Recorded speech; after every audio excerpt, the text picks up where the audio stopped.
बात करेंगे अहम तरीन मुकाबले की। T20 वर्ल्ड कप का पहला सेमीफाइनल आज खेला जाएगा। पाकिस्तान और न्यूजीलैंड सिडनी के मैदान में इन एक्शन होंगे।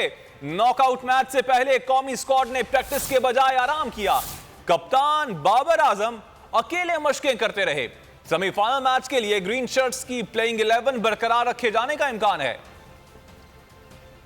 शाहीनों का मिशन T20 वर्ल्ड कप अगर मगर सूरत हाल के बाद अब है सेमीफाइनल इम्तिहान। टाइटल के हुसूल के लिए ग्रीन शर्ट्स जान लड़ाने को तैयार। T20 वर्ल्ड कप का पहला सेमीफाइनल बुध को खेला जाएगा। मैच पाकिस्तानी वक्त के मुताबिक दोपहर 1 बजे सिडनी क्रिकेट ग्राउंड में शुरू होगा। कौमी टीम की प्लेइंग 11 बरकरार रखे जाने का इम्कान है। अहम मैच से पहले स्कॉट ने प्रैक्टिस के बजाय आराम को तरजीह दी। सिर्फ बाबर आजम अकेले मशकें करते रहे। भरपूर बैटिंग ड्रिल्स की। न्यूजीलैंड की टीम पाकिस्तान के खिलाफ अहम मैच के लिए कड़ी मशकें करती रही। अगर आपको ये वीडियो पसंद आई तो हमारे चैनल को सब्सक्राइब करें और बेल आइकन पर क्लिक करें। बहुत अच्छी कवरेज की है। ये मार्च की तो जबरदस्त कवरेज थी। बॉल की प्रॉब्लम सबसे बेस्ट थी।